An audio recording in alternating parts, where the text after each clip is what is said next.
sesek hati ya, sesek ke dada, bikin sedih, bikin ngilu, bikin pingin meneteskan air mata. Kita bayangkan bro, bagaimana ini video viral. Kita lihat tadi seorang anak kecil yang menangis bukan karena minta minuman, bukan minta mainan atau apa, tapi dia lapar bro. Bayangkan di tanah di mana tongkat bisa menjadi tanaman, masih mendengar kita anak kecil seperti itu menangis, menahan lapar, bahkan dimarahi oleh ibunya. Kalau mau makan cari sendiri, tunggu bapakmu. Apa ini bro? Bener-bener menyesakkan dada ya, bener-bener gimana ya, aduh, sakit, rasanya sakit banget gitu ya. Tapi gimana, ini viral banget video ini ya, dan ini video ini diunggah oleh salah satu akun TikToker bernama Ahmad. Dan ujung-ujungnya dari keviralan video itu malah dia meminta maaf karena ada undang-undang di situ ya, ada undang-undang.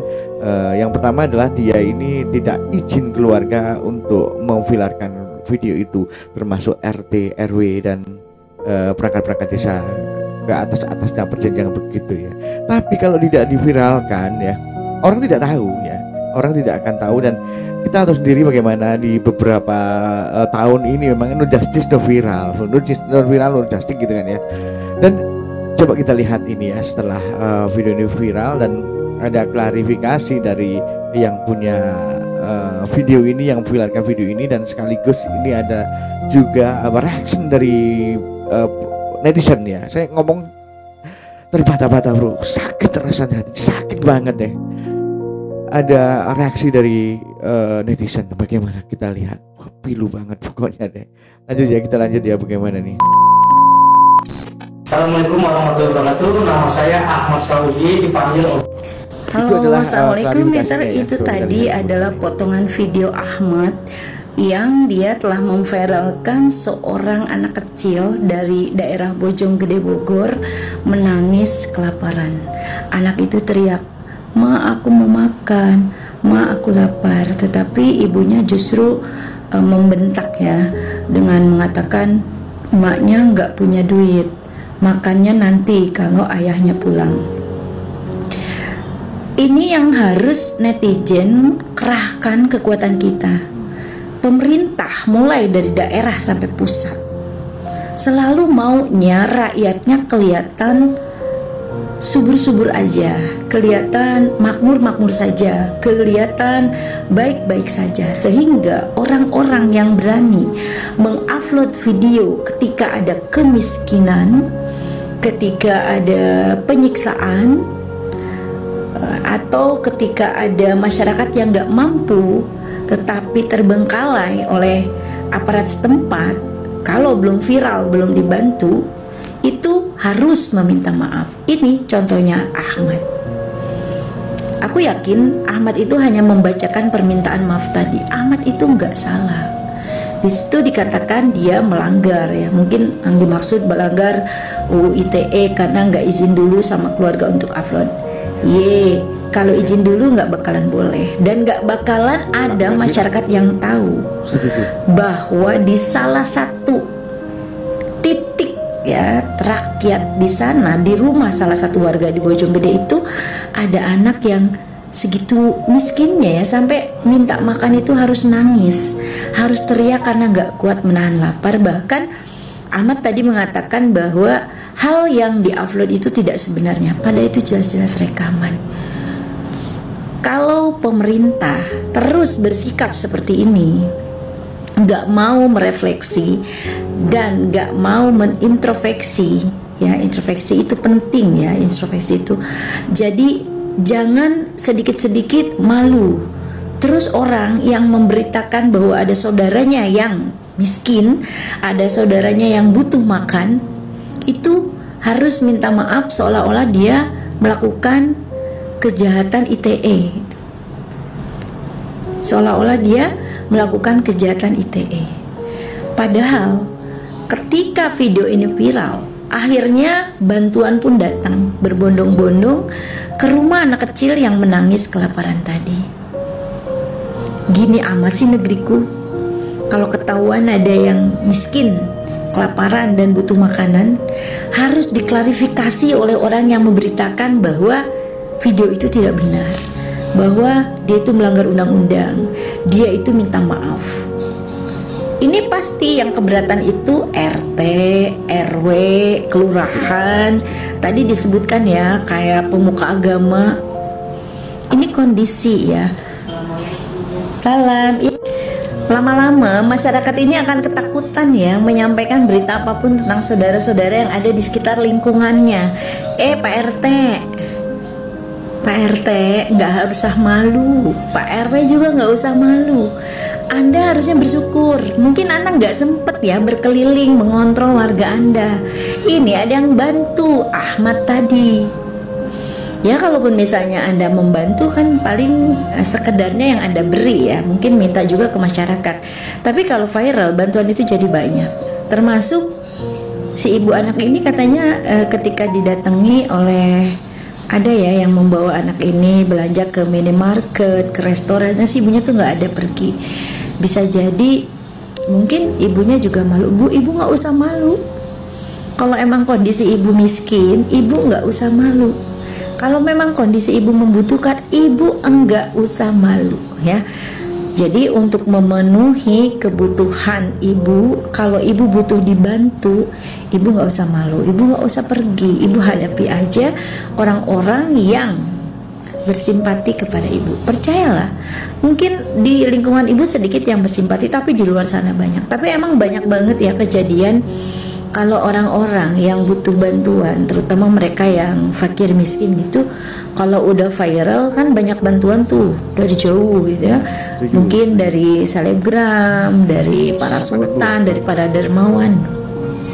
Baru tuh yang di sekitar lingkungan dia turun membantu. Padahal sejak awal mungkin menjadi bagian mereka kan. Nah, sekarang untuk pemerintah, anak-anak ini kan sebetulnya harus dipelajari oleh negara ya. Kita miris banget ya. Ini anak-anak miskin dipertontonkan setiap hari. Anak-anak yang trauma secara psikis itu juga setiap hari muncul lewat di berita ya. Kita lihat nih kemarin itu ada 2 anak yang berduka karena ibunya nafasnya dirampas oleh ayahnya di Cimahi. Ada anak di Bandung sama 2 anak yang ibunya nafasnya dirampas oleh rekan kerjanya. Kemarin ada 2 anak di Manado, yang satu bayi, yang satu balita ya. Nah, yang satu udah usia 6 tahun, yang melihat dengan langsung ibunya dieksekusi oleh ayahnya di depan mata. Nah, bagaimana mengharapkan para generasi muda ke depan, anak-anak bangsa ini bisa membawa negara ini dari kesulitan, terutama ya misalnya kesulitan akan hutang yang melilit negara kita, pembangunan yang tidak merata, pendidikan yang belum seharusnya dan sebagainya. Kalau ya derita-derita dan trauma-trauma ini banyak menimpa anak-anak kita. Maunya sih anak-anak bangsa ini dari bangun tidur sampai tidur lagi tuh bahagia ya. Bukan berarti dia diberi kebebasan untuk main, tidak. Mungkin dia ada batasnya. Ketika bermain dibahagiakan dalam bermain, ketika belajar bahagiakan dalam belajar, ketika beribadah dia pun harus berbahagia dalam beribadah. Baru ke depan itu yang namanya generasi emas itu bisa tercapai kalau belajarnya mereka bahagia, mencapai capaian pembelajaran. Begitupun dia saat beribadah juga bermain, semua dilakukan dengan bahagia. Nah, karena anak-anak yang bahagia ini pasti dia akan memiliki kekuatan yang lebih panjang, lebih lama dan lebih kuat untuk belajar juga untuk beribadah, dan dia bisa betul-betul menghabiskan ya seperti apa masa bermain. Ini bermain bukan berarti Anda memikir anak-anak balita aja yang bermain di playground ya kan, karena orang-orang anak-anak remaja yang masih menempuh masa sekolah juga ada masanya ya, harus hiburan, harus bermain. Jadi memang mempersiapkan generasi emas bukan melulu dengan mengobrak-abrik kurikulum. Mempersiapkan generasi emas itu mungkin begitu ya bro ya. Ini sudah arahnya ke arah pendidikan, tapi kita lihat ke masalah fraud dulu ya. Jadi kita lihat tadi bagaimana setelah viral bro, saya lihat sudah Ahmad ini jadinya malah minta maaf ya karena memviralkan video itu. bagaimana menurut teman-teman semuanya? Menurut saya ya video ini ya perlu viral juga ya, karena kalau tidak viral ini bagaimana penanganannya, karena itu sudah menjadi apa ya, sudah sakit. Kalau orang punya penyakit sudah sakit kan sudah lapar ya, kenapa tidak sebelum lapar itu ada penanganan begitu kan? Kenapa menunggu sampai menjerit-jerit baru ada penanganan gitu kan? Itu pun diviralkan itu kan ya. Jadi saya setuju banget dengan ibu ini ya. Kalau tidak viral pasti tidak ada penanganan, karena orang pasti tidak tahu. Mungkin orang-orang sekitarnya juga ya sebegitu aja Pak, yang apa ya, membantunya hanya oh jangan begini jangan begitu, tapi yang lepas membantu dengan lepas itu jarang kalau tidak viral. Ini bantuan sudah datang dari mana saja dan saya yakin sudah datang.